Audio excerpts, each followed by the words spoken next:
I'd like to call the meeting, Public Schools Robertson County Board of Education meeting for March the 9th to order. Mr. Terry? Yes, sir. Okay, so Mr. Terry is there. He's going to be with us tonight via phone. Miss Brenda? Yes, Okay, Miss Brenda's there too. So like it I'm by noted in the record that everyone is involved where they can hear the meeting tonight.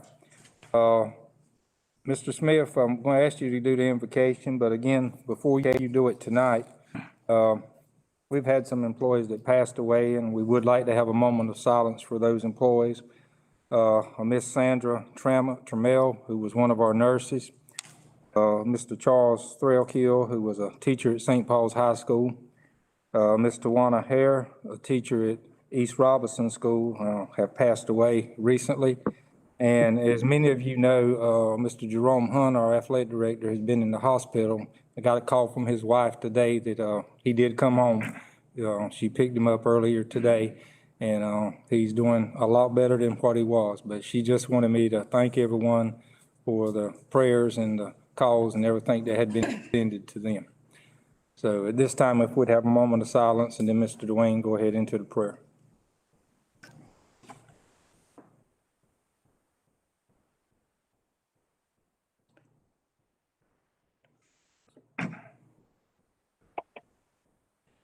All right, let us pray. Lord, we come before you tonight. Thank you for another beautiful day. Lord, we thank you for life. We thank you for your healing power. Most of all, Lord, we thank you for blessing these people, touching their hearts, their minds, their souls, those that are on the way to recovery. Lord, and we just can't thank you enough for what you've done for us in our lives. Lord, we just come before you tonight, Lord, during this meeting here, that we can make sound, wise decisions for the public schools of Robertson County. And Lord, we just ask, Lord, that you would just bless our county, Lord, that we can continue to move forward, that we can continue to be strong. We ask that you would bless our state, bless our country, bless our leaders. And Lord, help us all, Lord, to be that's in a position, Lord, to make the decisions not best for us, but that's best for the public schools and for our children. Lord, we give you the praise and the honor for what you've done for us in our lives and what you're going to do for us in our lives. In your name we pray. And everybody say it. Amen. Amen. And I thank everybody. Okay. I want to take the opportunity to thank all of you for praying for me while I was out sick with the virus. And I'm evident that God answered prayers, and just thank you so much.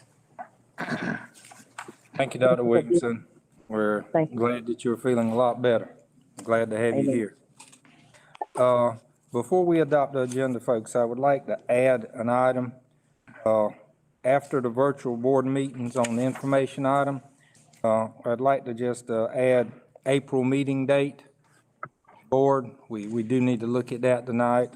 Under information, April meeting date, and put it up under the virtual board meetings, and we can discuss that and come up with what we need to look at there because of Easter coming up.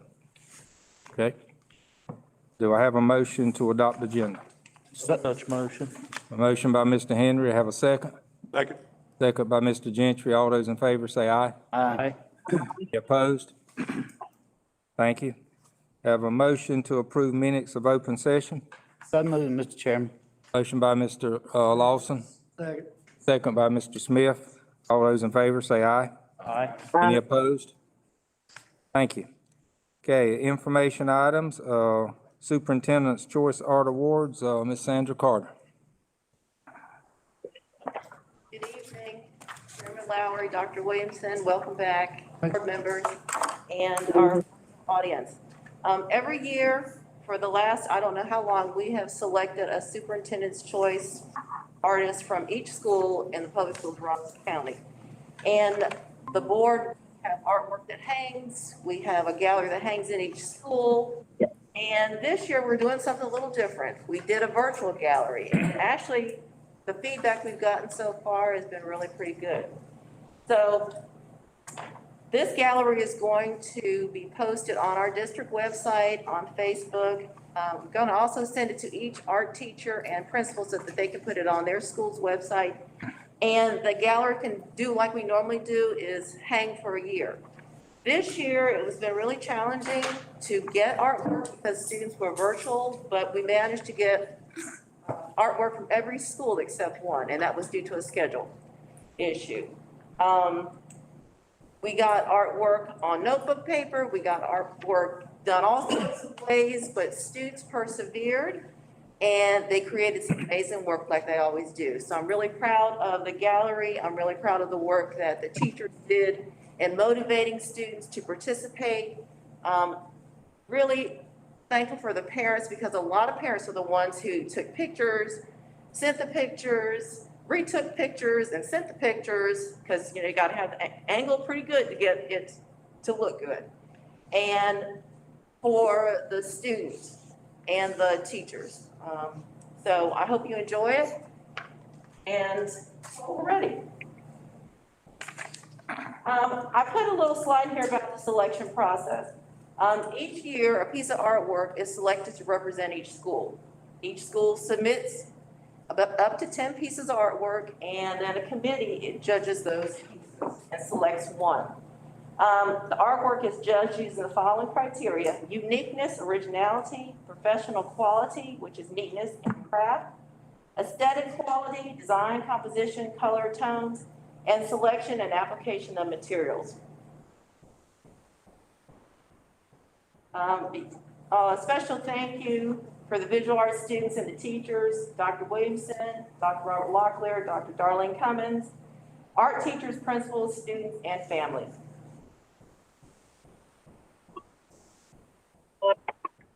Representing St. Paul's Middle School is Kelly Cortez Ortega. Our teacher is Candace Lambert. Dr. Paul Locklear is the principal. Lumberton High School is Taryn McCoy.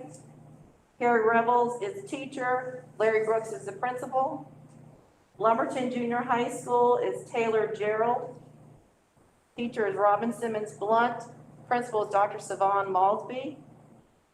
Representing Union Elementary is Gabriel Williams. Emma Mansfield is the teacher. Amy Baker is the principal. Representing Red Springs Middle School is Maria Montalvo. Linda Los-Panuso is the teacher. Sharon Breeden is the principal. Representing Rex Ritter Elementary School is Amelia Lopez. Brittany McCall, teacher. Nikki Brooks, principal. Long Branch Elementary School is Lucy Connor. Art teacher is Allie Watts. Principal is Billy Tyner. Orr Middle School is Gracie Freeman. Crystal Bogenwright is the teacher, and Anthony Britt is the principal. And Roland Norman Elementary School is Danny Lopez Zacharias. Allie Watts is the teacher, and Dr. Tara Bullard is the principal. W.H. Knuckles Elementary School is Karma Sinclair. Brittany McCall is the teacher. Lisa Troy is the principal. Purnell Sweat High School is Jordan Lowry. Art teachers Cassina Baker and Shantonia Bullard. Clyde Leviner is principal. Red Springs High School is Mia Herte Jimenez. Art teacher is Ashton Kinney. Jamal Campbell is the principal. Fairmont High School, Caitlin Tyler.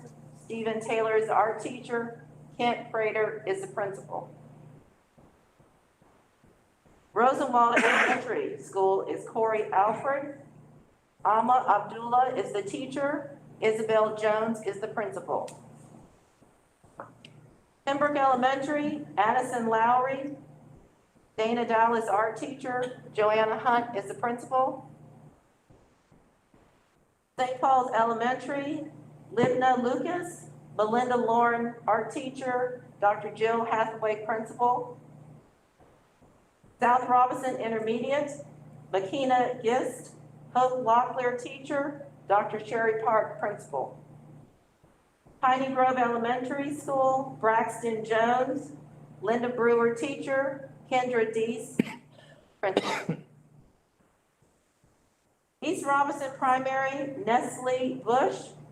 Iris Adams, teacher. Dr. Lewis Cox, principal.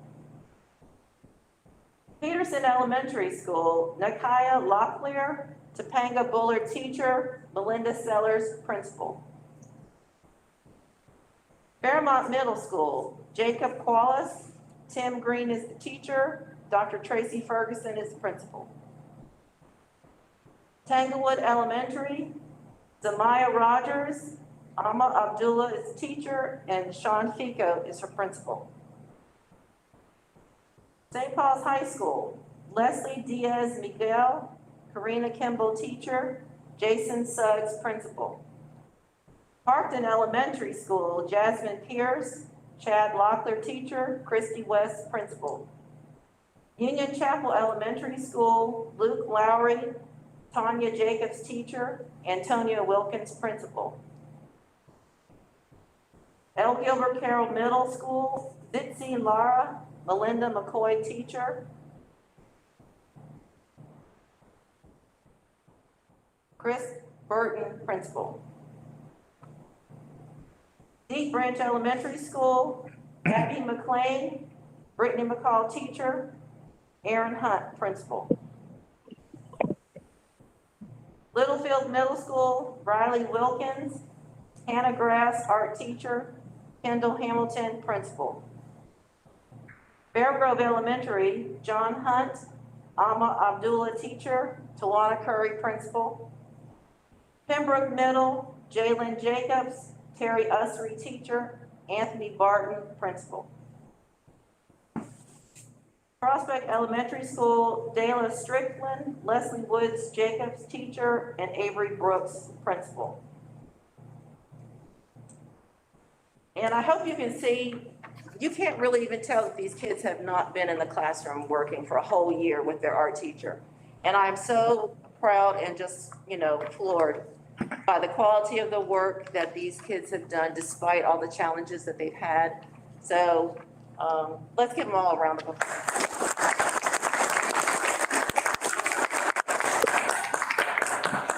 This year I did a plaque and I sent each child a plaque at their schools. So I've already started to see some kids post them on Facebook. So, but thank you again. And next year, hopefully we'll get back to the way normal business is kind of handled here, but we still will do a virtual gathering. Ms. Carter, hold on just a moment. Mr. Mike? I was just gonna ask that question. Who incorporated all that visual effect? Did you do that? I did. You did? Yeah. That was very impressive. Thank you. And it was very good artwork. Yeah. The whole concept was very Yeah, impressive. thank you. Thank you. Thank you. Nice. Dr. Emanuel? This is just kudos to the children. There's some of those pieces, actually, you would think they were in a museum. I mean, they were just absolutely astronomically talented. So, I mean, I always say we have the best artistic students, whether it's art, music, theater, dance, we have it here. So I don't let anybody tell any of my folks and my students that we can't compete with anybody else. So we have it here. So thank you all. Ms. Carter, I'd like to thank you too for what you do for the visual arts and just the arts program here in the county. And again, as they said, the work here done by the teachers and the students, it's all outstanding. And folks, if you haven't taken time to look at what's in the hallways here, please do so, because it is all extremely good. And again, thank you for what you and the teachers and everyone does. Thank you. Thank you. Thank you. Okay, next item is, folks, before I go to the next one, I meant to mention it. Let's again be mindful of the papers. We talked about that in the workshop. You can't hear it in here, but you can hear it on the microphones that's being projected out. So be very careful as far as moving papers around. Curriculum highlight, K2 literacy, Dr. Sandra Evans and Mr. Zach Jones.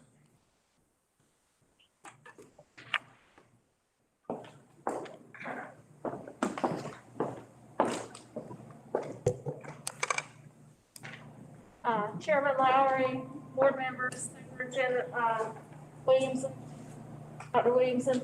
I'm here tonight to talk to you guys a little bit about our K2 literacy program. Our department, of course, is headed by Dr. Robert Locklear and Dr. Darlene Cummings. This is Mr. Zach Jones. He was brought into our department in January. He is our new K2 literacy specialist, and I'm gonna let him lead this presentation off. Good, Cole?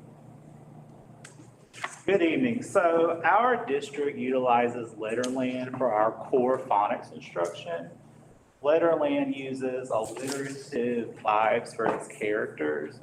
It introduces students to all 26 letters and all 44 sounds and their spelling patterns. So in our district, kindergarten and first grade, we've been utilizing this program since 2015. We have had annual trainings, and the units are incorporated into our pacing guide. Second grade rolled out Letterland last spring, right? Actually, the week that we went home for remote learning. So we've had face-to-face training with those teachers, but we've also had some follow-up trainings over the last year, and it is also incorporated into the pacing guide. And third grade just rolled it out this school year, so it has not been incorporated to the pacing guide yet, but it is in the works with the pacing guide summer revisions. Cole? So this is also one of the materials that our teachers use. The ready materials are the print materials, so those are the books that students have access to. Teachers also have a plethora of online resources through the iReady dashboard. We have professional development ongoing with curriculum associates, and specifically for K-3 students, it is used as our screener. It's our universal screener. So it's a formative assessment and specific, oh, you can go to the next slide. So in kindergarten, first and second grade, and third grade, all of these resources are incorporated into the pacing guide.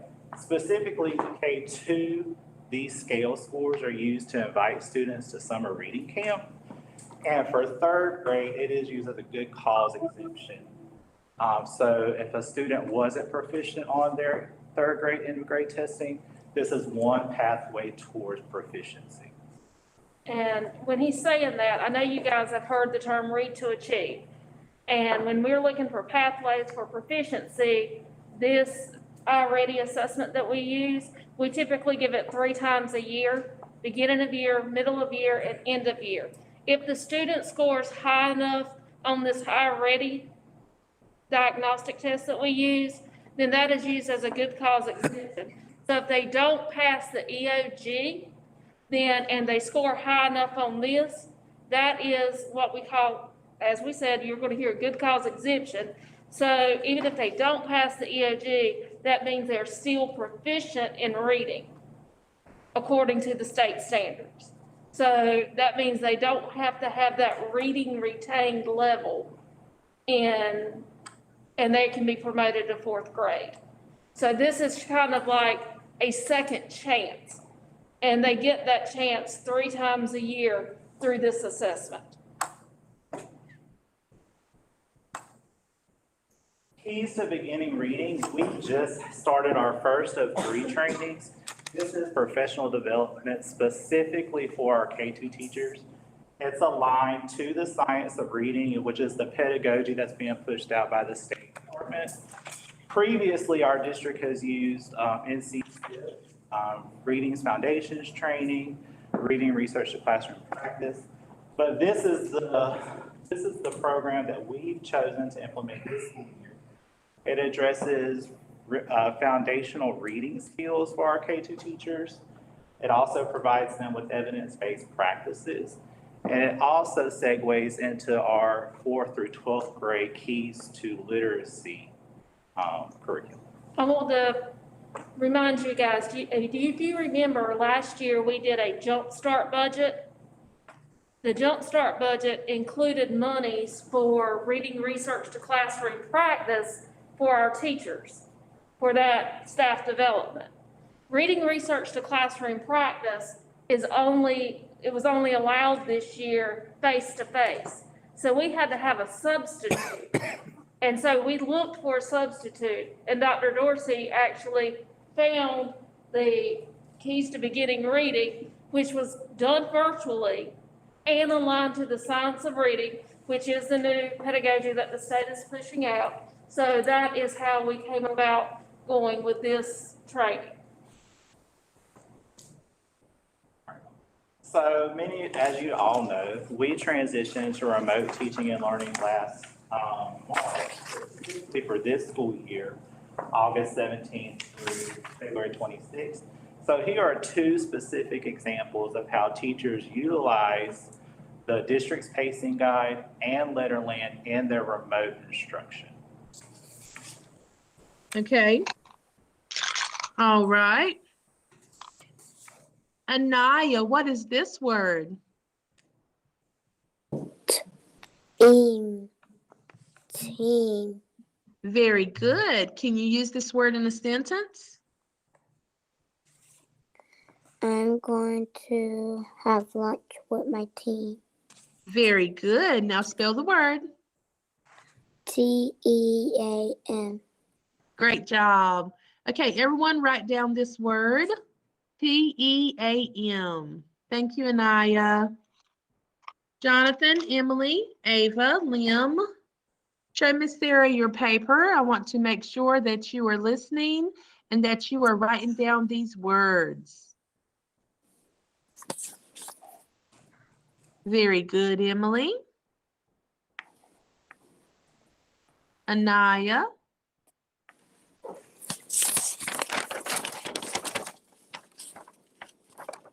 Great job. Jonathan.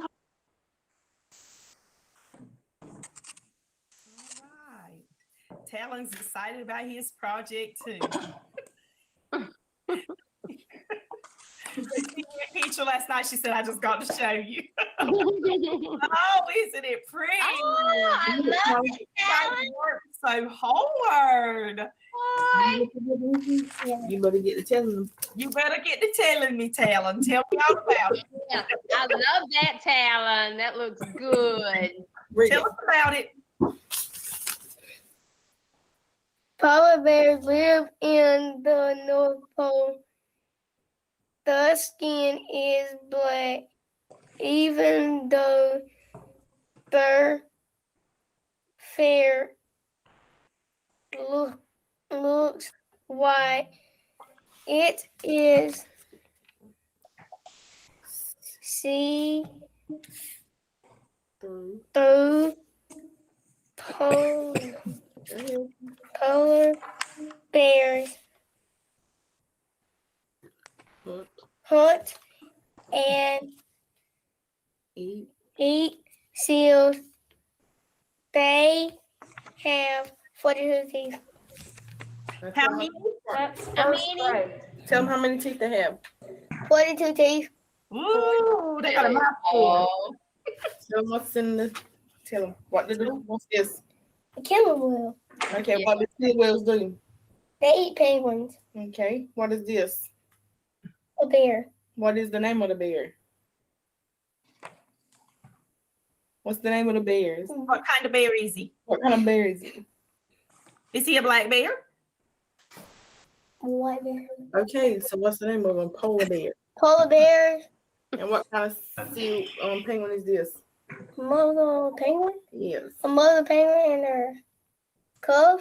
Yeah. All right. You can bring it back to the camera and show it to us one more time. that is good. Alan, that you did a wonderful job on the diorama. Good job. Let's give him clam claps. All right. Some of you have done posters and some have done dioramas, and it really didn't matter, but I am loving them all. I'm loving them all. Good job. And I know you enjoyed this time working with your parents because they had to help you. That's good family time. All right, and so last week, we transitioned to hybrid teaching and learning. And I actually got to meet Mr. Talon this morning because he's a B-Week student when I did my walkthroughs this week.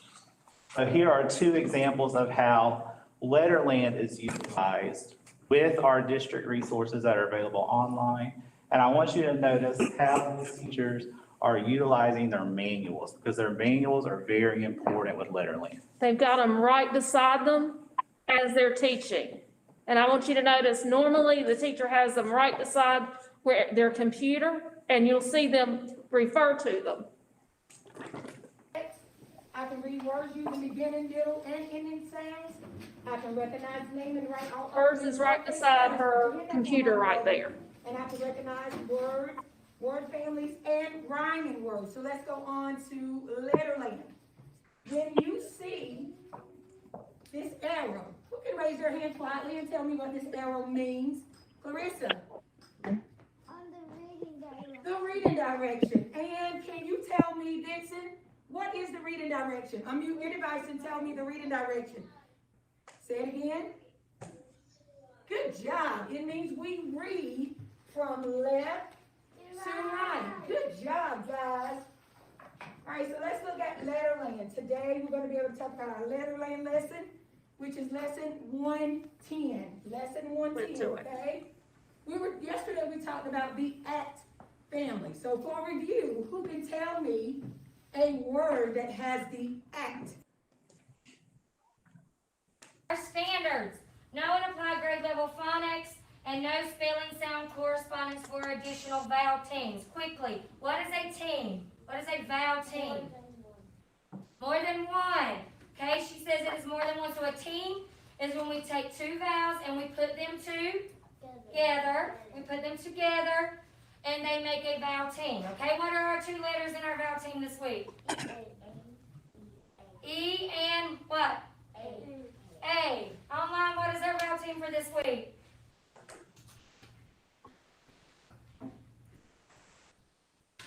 Curtis, what is it? She went from her online class, E and in-class A. to her online E class. and A. All right, our learning targets are: I can blend segments and sounds to form words. I can decode words with their vowel sounds. We can identify letterland characters, and we can read words from left to right. So online, I'm gonna need you to unmute so we can go through our words together. Here we go. There you go, I can hear you now. All right, so Eddie Elephant joins Mr. E and Mr. A walking, but instead he does all of the what? Talking, excellent. So here we go. All right, let's break it apart sound by sound. All right, it says huh, duh, and we put the word together. Everybody, what is this word? Head. Head. What is this word, Gracie? Say head. Head. Good job. All right, everybody, we're going to clap out that syllable. I need hands up and ready. 1, 2, 3, clap. How many syllables do we have in the word head? One. I see those hands, Curtis. Good job. One. And if you notice, that's routine. That is something they do every day because every child knows what to do. I don't know if you noticed her moving her hands. That's how she breaks up what she's doing. Those children know what those hand syllables mean, those hand signals mean. So that is awesome teaching. She was referring back from her in-person class to her online class there. So, and she was giving them wait time. And I don't know if you know what wait time means, but it's giving the children time to respond. So she was doing that. So you might have heard periods of silence. What she was doing is she was giving the child time to think and process and then respond back. That is good teaching. Okay. All right, so in collaboration with my colleagues in curriculum and instruction and accountability, we have come up with some next steps for K2 literacy. Our first step is strategic instruction. So all of our instruction moving forward will be aligned with the science of reading. That means that our K2 teachers will have a deep understanding of the foundational literacy skills that are required for our students to be successful. And using that data, we can dive deeper into our PLCs and design strategic lessons targeted to our students' needs. Our second next step is early interventions. Like Dr. Evans said, I assumed this role in January after being in the classroom for all of my previous teaching career. So, and I've taught first, second, and third grade, so I know how important it is for our students to come to third grade being able to read fluently. So my goal as your K-2 literacy specialist is to lead that early intervention with our K-1 students and their teachers. And one way to do that is through MTSS Fidelity, which we've been in collaboration with Dr. Dorsey Carr's department, so that every teacher on every campus is following the same protocol for our students. And then our last next step is equity. And when I speak about equity, I'm referring specifically to our EL and our EC student populations.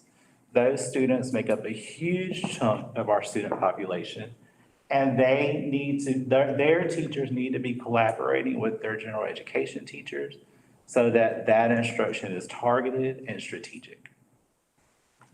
And now we'll open up for questions if you have it. Yes, Dr. Dr. Emanuel? I think, the foundations, you got it covered perfectly, and I'm very proud of that training that you have established. I just have, and maybe you have it someplace and you didn't bring it to where we could call it attention. Where are you dealing with, even way down in the lower grades, the love of reading, recreational reading? In other words, a child reading on his or her own. How are you bringing that into the training for teachers? See, what I hear you doing, which is super, is you're building the foundation for kids to learn to read. But in your training, are you dealing with teachers trying to instill the love of reading of children, like recreation reading, reading on their own? How is that going into your training with your teachers? Dr. Emanuel, that goes back to some of the things that we're doing in the ELA department with there's a document that talks about reading on your own. What is the name of it? I'm trying to think of it. It's talks about reading to self, and everybody reads on your own for 30 minutes. It goes back, it sounds like drop everything and read, but it's not drop everything and read. Universal sustained reading time. It's universal sustained reading time, but it's something like that, and we are kind of implementing that, and we're going to talk about it in our K-2 Coffee and Conversations. That'll be a document that we pushed out every year, but that is something that we do need to push. But before we can talk about the love of reading, we've got to teach them how to read. I understand that, but you also have to instill that curiosity, I think, and I'm sure you all were doing it. I just was wondering in your training if you were bringing it to where the teachers know that they have to instill that curiosity in children. And we are trying to do that too through the selections that we're choosing to put into the pacing guide.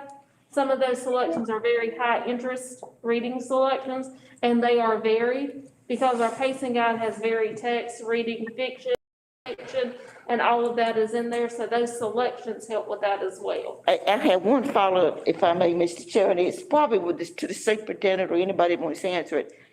In the hybrid, you have the children online and then the children in the classroom. Have we had an opportunity to find children that have fallen through the cracks and are not online or in the classroom? The first week, do we see a big number out there that are missing in action? We've made phone calls to our social workers.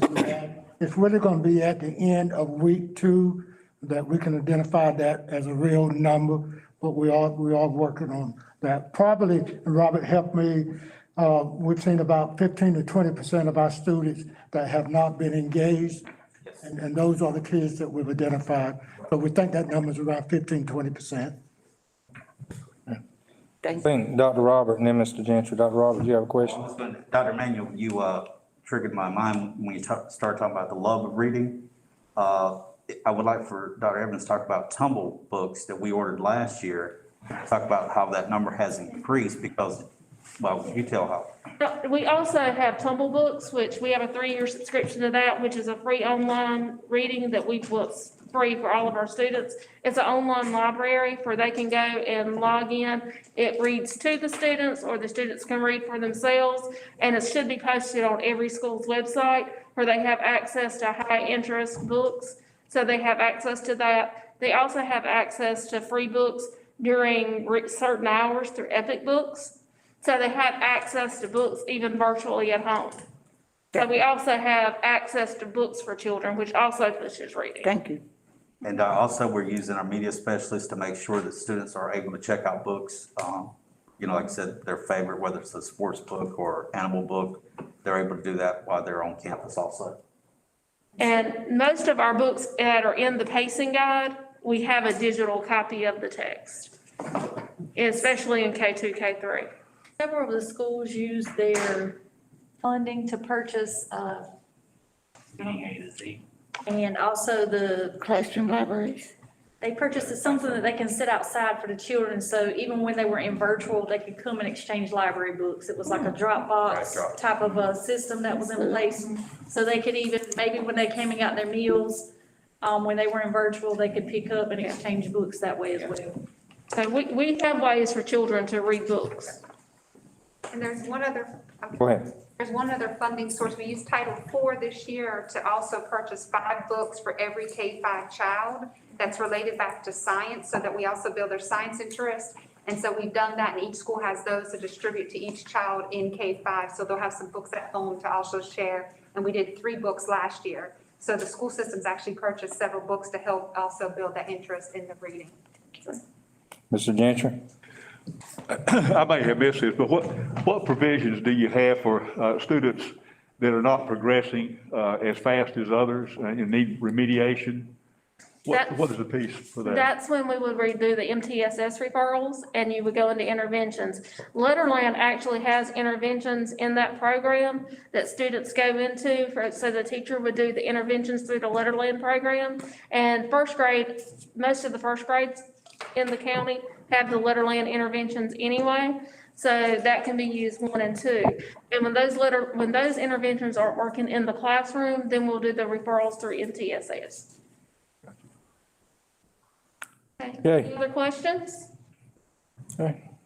Thank you. Thank you. Thank you. Good job. Thank you. Okay, Finance Committee update, Mr. Mike Smith.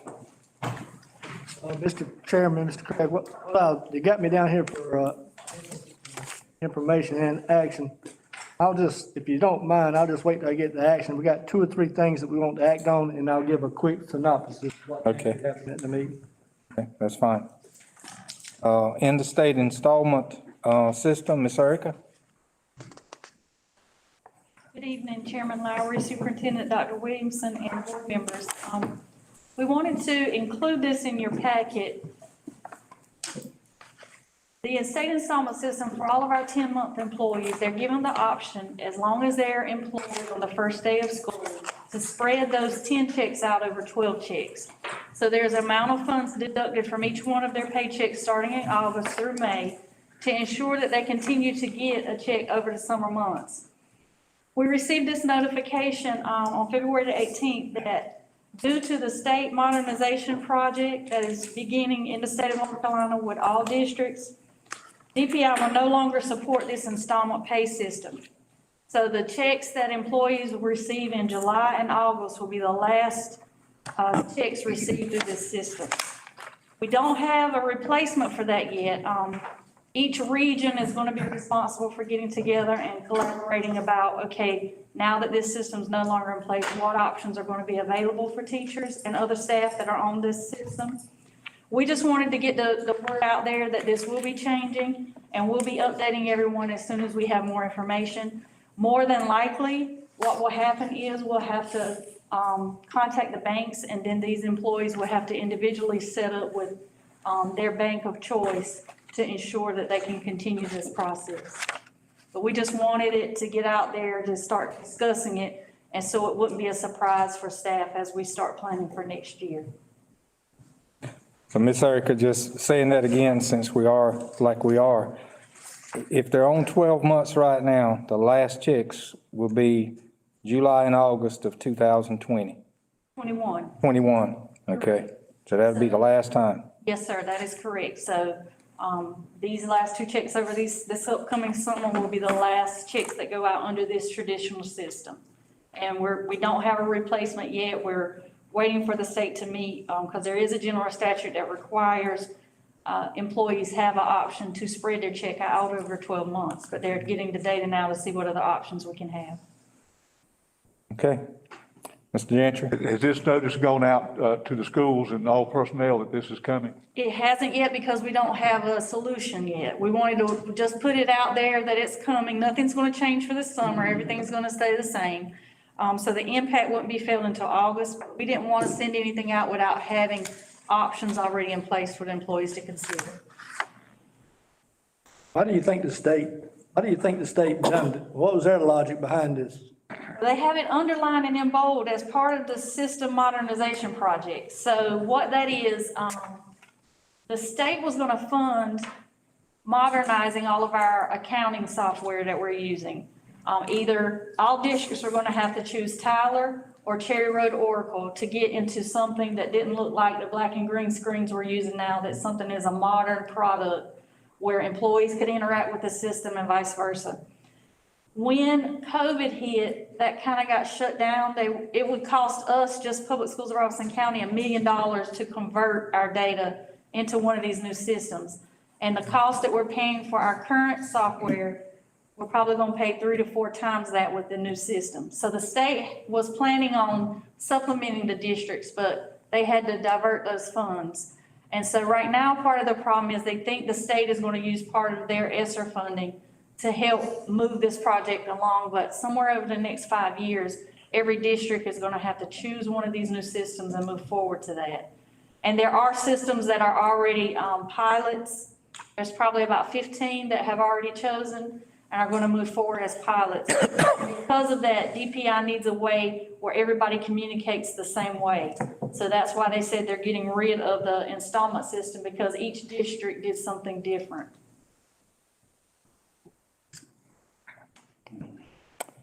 Any more questions? Makes it difficult. What also makes it difficult is the fact that teachers and other staff are prepaid and on installments, and that makes it very difficult to regulate their salaries. Okay. Thank you, Ms. Harry. Thank you. Okay, the virtual board meetings, the Grady Hunt, attorney. I sent the board an email back on February the 25th with regard to Executive Order 195, which actually increased the in-person attendance limits in both indoor and outdoor facilities. But in that same email, I advised the board to continue to have our meetings virtually, and here's the reason why I advised the board that. We have an exception to the limits, but the exception falls back to 3.2, section 3.2 of the executive order, which limits our capacity to 30% of fire capacity within this room. Or if there's no fire capacity in this room, it limits us to 7 people per 1,000 square feet.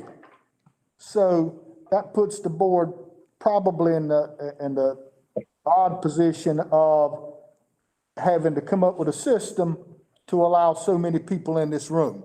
Whether it be first come, first serve, however you do it, you're probably never going to satisfy everybody. So until those limits increase to the point where you can accommodate the regular public as we see it, I would advise us to keep doing it virtually for the public. Okay, that was information. Have any questions? Okay, thank you. The next item was where we added the April meeting date. Members of the board, Easter week is April 5 through 9. And our meeting is scheduled for April 13th, which would be the following Tuesday after that, which, as we know, we will be out of school and everything would be closed. And packets are put together and they come out to us on that Friday before. So we're looking to, or proposing to change the meeting date in April to April 20th, 2021, to allow time to get packets ready and to have the board meeting posted. And I'm offering that out now as a suggestion. Is there any discussion on that? And then we would end up, since this is information now, having to move this to an action item to act on it tonight. Have any questions about that? Is this in compliance with the open meetings regulations? Yes, sir. As long as you're 7 days out, and we're way out from the 7 days. Make a motion to move it to an action item. Second. Have a motion by Mr. Lawson to move it to action item, second by Mr. Brewer. All those in favor say aye. Aye. Any opposed?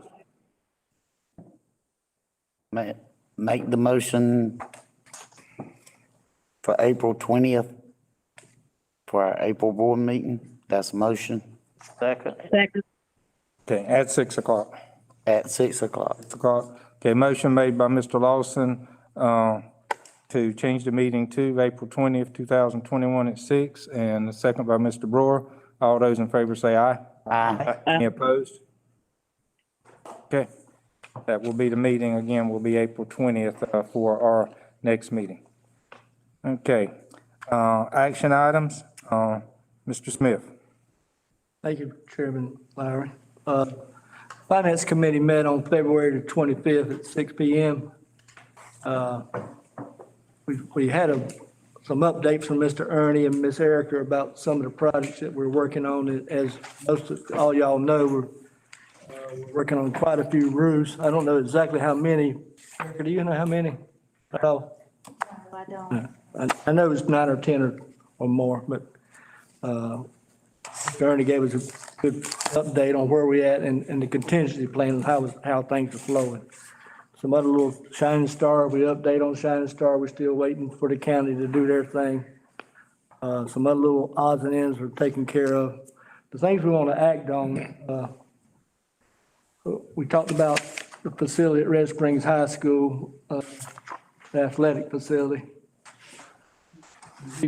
We bidded that out. Hadn't done anything up there since the pandemic and since we had that $2 million shortfall. So I feel like now is the appropriate time to put some legs on the ground. So we had about 3 people bid on it, and we'd like to take the lowest bid. I think it was $588,000, and 10% contingency. So that's a recommendation from the Finance Committee. I'd like to make that in form of a motion. Second. Okay, I have a motion by Mr. Smith and a second by Ms. Brenda to take the lower bid to begin the work at the Red Springs High School Athletic Complex, which this particular work, Mr. Smith, is the clearing of the land. Great, and it's prepping the whole, taking down all those trees in the about 4.5 acres in the back, and great, getting it prepped, pretty much. What we consider like the first stage. Any questions? And Mr. Chairman, if you would let the people know that's money that was already put in there for that. Money was already Yes, set aside. there had been money identified for this project earlier, and through some various things that happened, it's probably been put on hold for the last 2 or 3 years. It has been set aside to work on this previously. Thank you. Mr. Gentry? Is the goal to have this work done before the next school year? Oh, yeah, I like to call LL&J and them tomorrow and tell them to call them and tell them that, it was approved, and have them, I'd like to have it cleared and graded within the next 30 days myself, and then get on to phase 2. That's me personally now, I'm just telling you but yeah, the intention is to have it done ASAP. Ronte? Yeah, I just wanted to make it clear to the people that this is just for the baseball and softball field. That's correct. I just wanted to go ahead and put it out there to people that we're not moving the football. It's for the baseball and the softball field. I just want to make that correct, clear, understanding to people. Mm-hmm. And Mr. Gentry, to add to yours, since this is baseball and softball, the goal is to be able to play on it in spring of 2022. That was the idea of getting all this started and getting it done to get a field ready to be able to play on it next spring. Correct. Mr. Henry? I just want to reiterate, I think it's important that everybody understands this is just phase one. Right. Yes, sir. Yeah, we're Okay. coming back. Yes, sir. Okay, we have a motion and a second. All those in favor, say aye. Aye. Any opposed? Okay, motion passes. Another item that we talked about, like weight rooms or a facility to maybe put some weight rooms in and or do some training for sports athletics. Locklear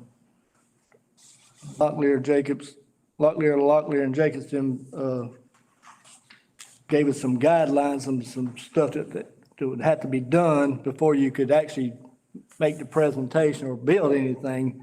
And what we'd like to do is give them the authority and get with each high school in the county, and let them look at their facilities and see if they need, we're talking about a 50 by 100 foot. We're trying to get prices, and of course, it'd all be bidded out.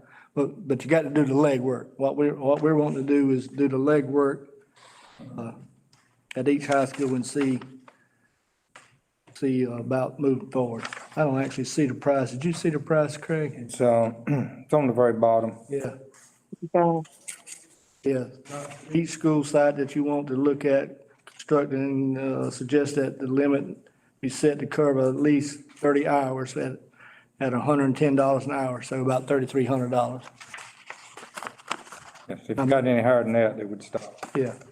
I'd like to make a motion. Hey, Dr. Manuel had a The question. only thing, when whoever's looking at this, I ask consideration for Title IX to make sure that they're looking at females having the same quality as the males in the weight room situation.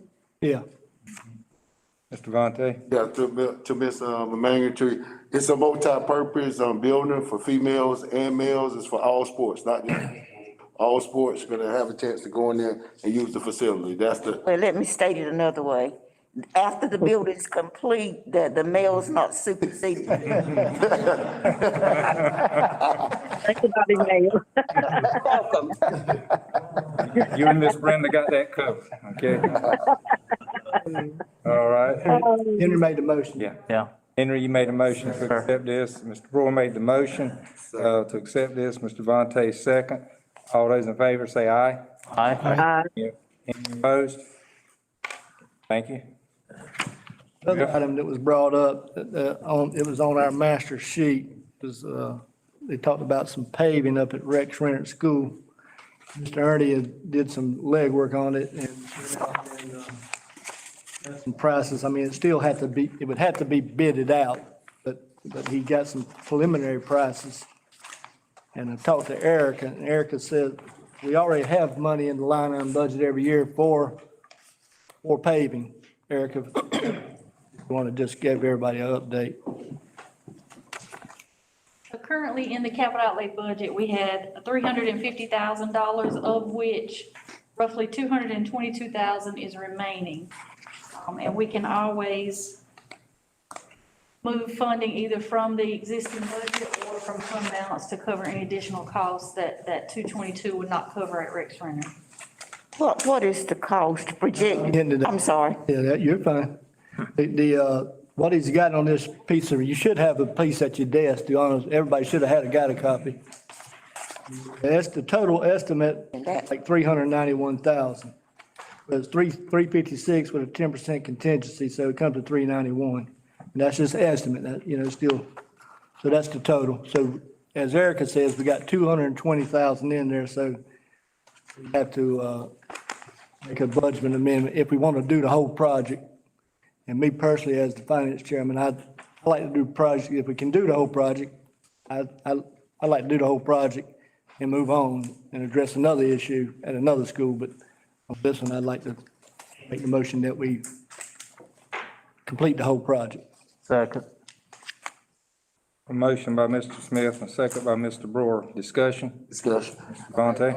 I want to make, I want to make sure that this is bidded out. Is this just the estimate or is it gonna bid? Oh, yeah, it would have to be bidded out. Okay, I just want to make sure it's bidded. I don't have no problem with doing the whole project. I just want. Comment, I know the community will appreciate this. This has been in the making for at least the tenure of three principals, to my knowledge. It might be longer, a request for paving at that school. So I know the community will highly appreciate you all voting to at least give it attention and start on the project. Appreciate it.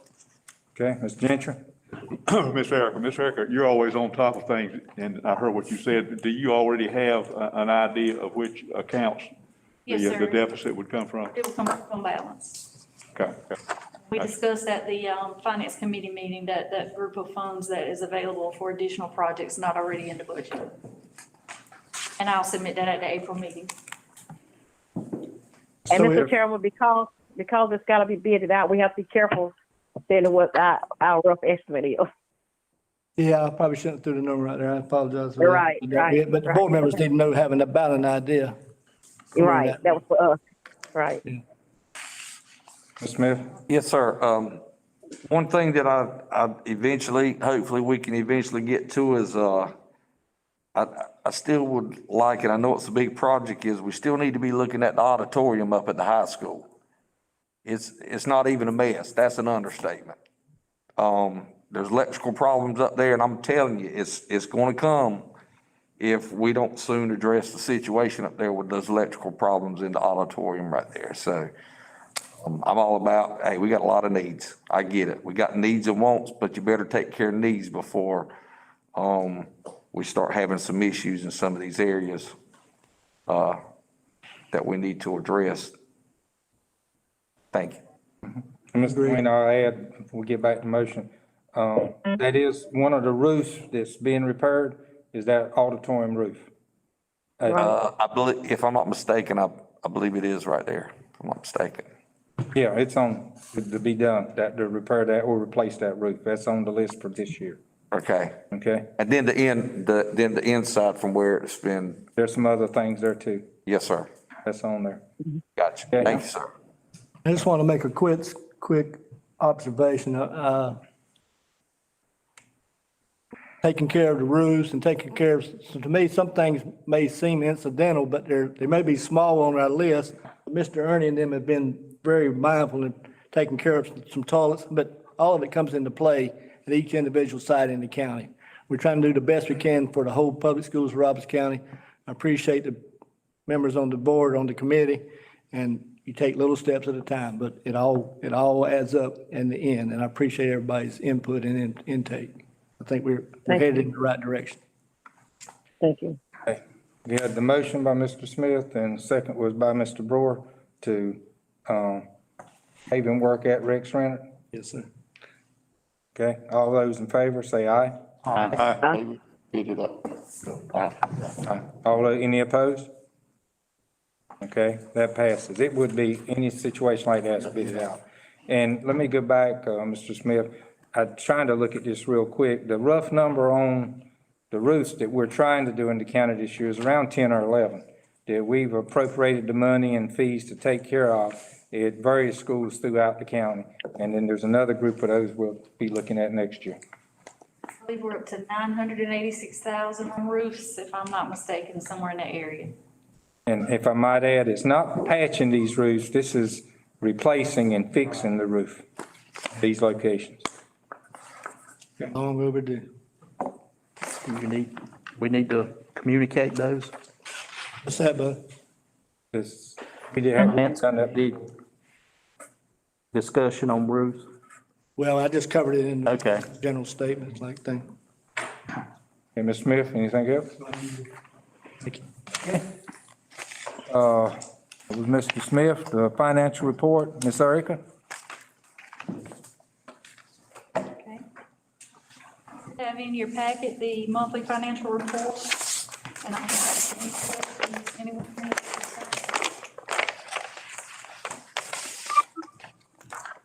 When it's marked state, that has all of Have any questions? Second. We can't hear because of the paper rattling, Mr. Chairman. Motion by Mr. Smith to approve the financial report, second by Mr. Vontae.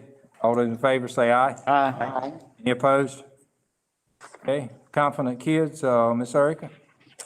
The Confident Kids is a contract with an author, Jennifer Miller, to provide staff development to, well, not staff development, to provide parents and educate families on how to support children's social and emotional development during COVID-19 remote learning.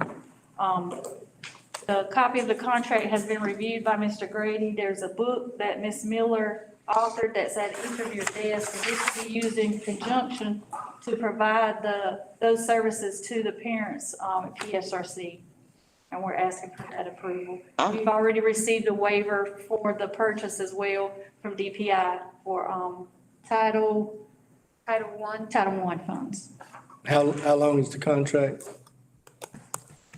It just lasts through this year. It's just 6 sessions that we do from March through June. Dr. Mann, you have a question? Yeah, maybe I missed something someplace. Was this a grant you wrote? Let me ask several questions, and then you can answer them all. Was it a grant you wrote? If not, did all other companies that get an opportunity to give counseling into this area, which there are several companies offering counseling, how did we come up with just one? Do you want to answer that, Dr. Carr? Sure, this was part of the Title I grant. So as with the parental involvement, we have to show how we're going to involve parents. And one of the topics that came up this year, of course, was social emotional learning. That was brought up not only with our students, but teachers, but also how do we help parents work with their students. So these sessions are actually not counseling sessions. They're just actually sessions on how to support your child with their own social emotional learning and utilizing that book, sort of like a book study that works with the parents on what to do depending on what they're going through with self-awareness, self-management, how to deal with all the things that happen due to remote learning and the way they've had to address everything. So this was one component of our mental health initiative to address the students through our programs online, through Second Step, and then this was for the parents to develop deeper understanding of social emotional learning and what can you do to help your children. And so this was one author. We looked at several, but then we had to go through what the state does was a procurement process, and we had to get their state approval to say this is the contract that we go with as far as needs. And so we went through those processes after it was approved through Title I and the needs assessment. Mr. Gentry? Am I understanding that DPI is paying for this outside of our budget? No, sir. We decided to use our existing Title I funds for this purchase. Okay. DPI has given us a waiver of procurement because this is contracted services. Ms. Miller's resume was submitted along with other information related to the book and her process, and we were given an approval by DPI to make the purchase. Follow-up question, will all parents receive a copy? All parents will receive a copy. Jennifer Miller also worked with CASEL, which is the big organization that worked with social emotional learning. So she is a key person that has actually supported that, and that was one of the reasons that she was chosen, because she has such strong ties to that, and because that is the direction that DPI is going as far as social emotional learning. And we're actually part of a CEL partnership or social emotional learning partnership, working on developing a framework for the public schools of Robeson County. So this is just one component to help address all the various needs that we have as a district. Okay. So again, Approval, Mr. Chairman. Got one other comment, Ms. Brenda? Okay. Dr. Williamson? So again, back to Dr. Emmanuel's question on state contract. Okay, that answers the whole thing. Thank you. Okay, Ms. Brenda made a motion to approve this. As a second by Mr. Brewer. All those in favor say aye. Aye. Any opposed? Okay, thank you. Ms. Thank you. Erica, budget amendments? You see, we have presented budget amendments for state, local, and capital outlay, and the capital outlay was based on the last finance committee meeting, and I can answer any questions there are concerning those budget amendments. Have any questions? Motion to approve when the time's right. Second. Have a motion by Mr. Smith to approve. Entry is second. All those in favor say aye. Aye. Any opposed? Motion passes. Ms. Erica, the 2020 audit. I included a copy of the audit with everyone's information. Biggest part of the audit, no audit findings for 1920, and increase in fund balance in all funds except prime time. So even local, child nutrition, all those funds saw an increase in the fund balance available. So we're progressing and moving forward with increasing all those balances to get back to a really productive level there. Great job. Miss Erica, could you just say all of that one more time? A little louder. Okay. So in the 1920 audit, we had no audit findings, nothing. Everything was a very clean audit. All fund balances, child nutrition, local capital outlay, all of those, and Shining Stars preschool, all increased during 1920, except for prime time. But we had a period of several months where prime time stopped once COVID stopped. Those parents didn't get that service, so they were no longer paying in parental fees. That's to be expected, with a very minimal amount. We're on the right track to continuing to increase all of those fund balances. Good. Have a motion? Mr. Yes. Go ahead. I'm sorry. Go ahead. Before Ms. Erica sit down, I just want to ask you something. You better now, cause we get ready to. Go ahead. No, it's just, okay. Ms. Erica, concerning the upcoming budget, that's all. If you could get with the chairman so we'll know concerns for the commissioners, so we can have that on time. That's all. Yes, sir. Yes, ma'am. We'll have, we know we have our commitment by May 15th to present to the county commissioners. Yes, ma'am. Right. I know Chairman, Marcus, I make a motion, we accept the audit. Second. Results. Motion by Mr. Henry, second by, heard both of you. Mr. Gentry? All those in favor say aye. Aye. Any opposed? Thank you, Ms. Erica. Thank you very much. Mr. Chairman and board members, let me say to Erica and her team, congratulations. In unprecedented times with you have a clean audit. And then to increase every fund balance. Thank you for your leadership, your work, and your department. Outstanding job. Thank you. Again, I echo the same sentiments. Mr. John? I have a question for Dr. Wilson. Question. Some of our elementary schools still don't have bus drivers, and I went online and made some phone calls to DMV. Our high school students that's 18 and had their license 6 months, they are eligible to drive buses. And can we do like a study to see if they can maybe drive the elementary buses no higher than the elementary buses? I have a call in at DPI and wait in response to that question. As soon as I'll get that answer, I'll follow up with you. Okay. Thank you. Okay. Mr. Randy, before you go, Ms. Smith? Yeah, I want to say something before Randy. Okay, well, I'll let you follow me then, okay? Go ahead. Yes, no, go ahead first. Okay. Now, I'm sure a lot of you's been out to schools last week and this week. And also I've been sitting at home watching online. And I would just like to thank the teachers and then all of our staff anywhere that helped get this back together to get back in school. If it's central office, if it's maintenance, bus drivers, just whoever. There's been a lot of work done. And if you hadn't had an opportunity to watch a teacher where we talked about, well, can this be done, teaching live and teaching virtual? It's being done. It's being done every day. There's some different ways it's being done in schools, but again, I would like to thank just all those that's had input or something to do with what's been going on. Ms. Smith. And this won't take me just a second, but now since some of the, pretty much the staff and everybody is back in school, right now, there's certain positions that, teachers have, coaches have. I would just like to make sure that they stay on top of their areas that's supposed to be taken care of and making sure everything is, how can I say this? In other words, taking care of their territories to where they've been neglected for a while. That they've gone unnoticed, and there's been some things that's going on this right here.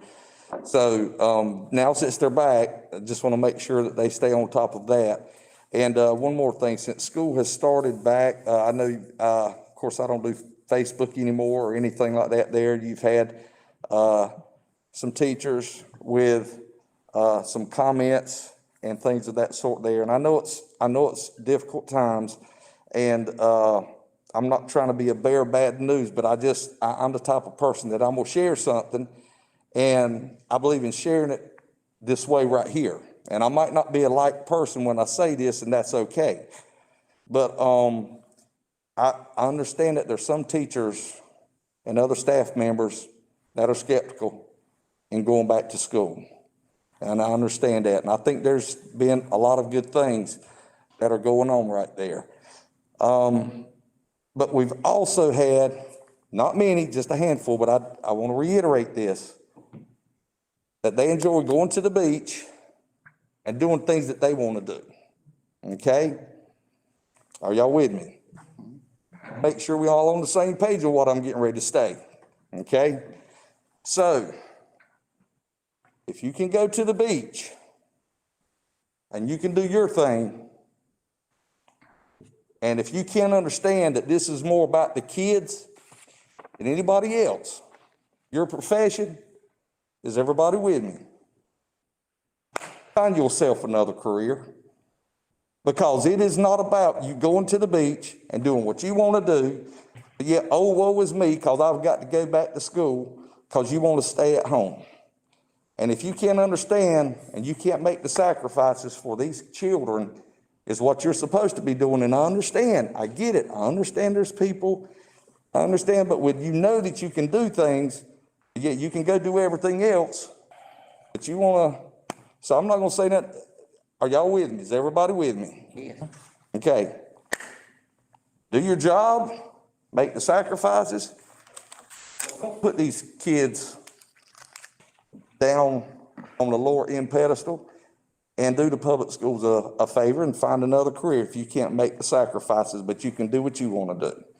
I said that because I've seen it. I know who the handful is, and I really don't care, because you're hurting these kids. And I hate to end it on a note like that. I think we're all here to make sacrifices, and we're here to, everybody wants to help everybody, but don't do what you want to do. But yet when it comes time to do what you really need to be doing, then there's a lot of, and I'll just leave that there. Facebook can show you a lot of things. Thank you. Dr. Manning? Would the superintendent make a comment about the teachers being vaccinated in March? I mean, I don't think we've made any comments publicly about that, about the effort for all teachers to be vaccinated. Not saying you got to be vaccinated. I'm just saying that it's out there, that initiative. Would you make comment on that, Mr. Superintendent? It is, and team members help me to remember. I think we had, how many teachers sign up? Was it 850 and counting? We do appreciate all the various agencies. We will recognize them at some point in time, but a high percentage have gotten vaccinated. And again, we have not made it mandatory that teachers do that. We can't. But those numbers are pretty solid. It was close to 1,000. Close to 1,000. And Mr. Chairman, I want to thank all the staff and teachers for coming back, also working in the area. They're doing a good job. Thank you for being out there too. Mr. Chairman? Yes, Mr. Terry. Yes, sir. I have a comment. Back when we voted to go online and do the scheduling the way we're doing it now, the board was presented some hours. Their students were going to be face to face this amount of time, based on the grades and all that kind of thing. So my assumption at the time was, they were going to be online using these tools like what we're using here, Google Meet, and all these different types of interactive means in which we can communicate. Now, given that information, going kind of back to what Mr. Smith said, we should be able to go back and pull logs, pull data, and we should be able to make some kind of determination whether or not those agreed upon hours were actually being fulfilled. So if that's a concern of some individuals, and maybe we could at our next meeting see some more numbers associated, some analytics, of what's really been going on, system wide. Because I'm like Mr. Smith, you know, you hear various stories throughout the county, but there's a lot of good things going on as well. You know, going back to the discussion a few minutes ago about social and emotional learning, there's children now that are really thriving, you know, in the online, excuse me, in the online environment. So it's kind of going both ways. So we got a lot of good going on as well. But I would also like to see some real numbers and data. Thank you. Okay. All right. Mr. Randy?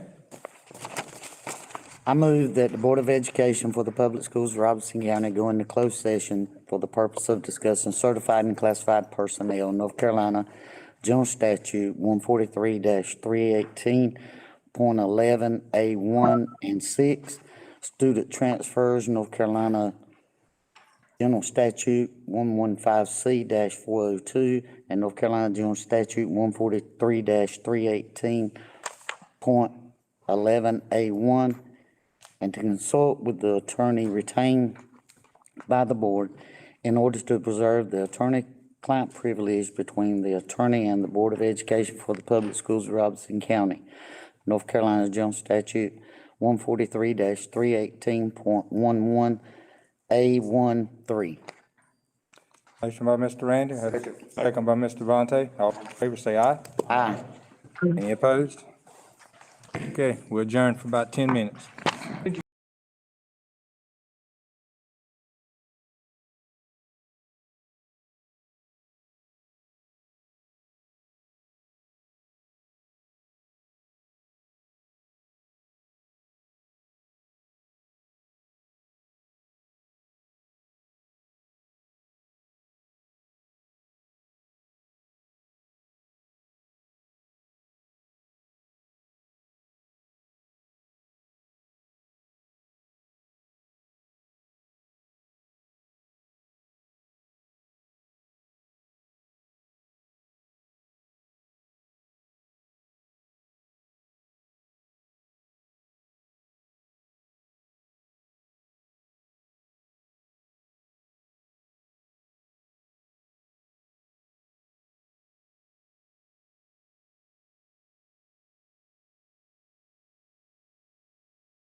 Do we have a motion to come out of closed session?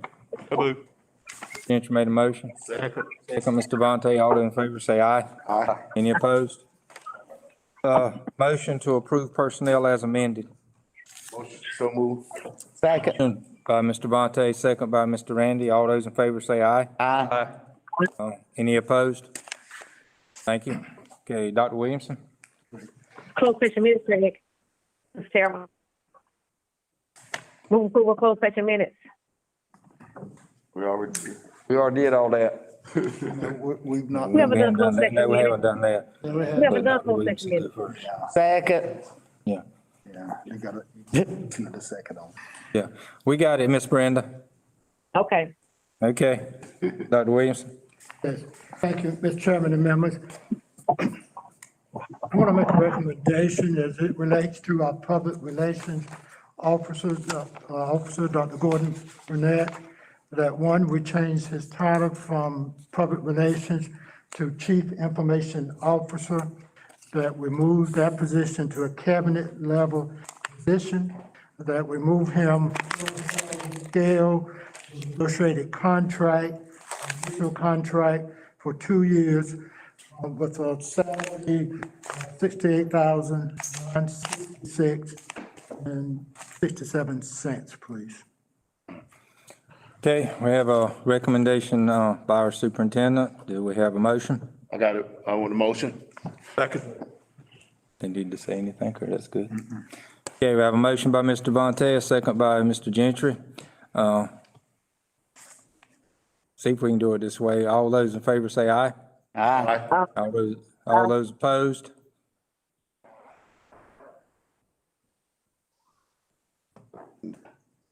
Okay, no. Motion passes. Great, thank you. Okay, last thing, public comments, unless there's other one, public comments will be posted on our website, and you can view those, I think at least starting maybe tomorrow or next day. And there is a policy meeting, Mr. Gentry, am I correct? Thursday at 5:30? 5:30. And if you can't be here, it will be broadcast where everyone can see it. Let's go back to closed session. Okay? Closed We session did? minutes. Okay, give me a motion to approve closed session minutes. Motion to So move, approve. Mr. Chairman. Okay. Got a motion by Ms. Brenda, second by Mr. Vontae. All those in favor say aye. Aye. Those opposed? Okay. Anything else? Motion to adjourn. Have a motion to adjourn by Mr. Wayne, Second. second by Mr. Vontae. All those in favor say aye. Aye. Have a good night.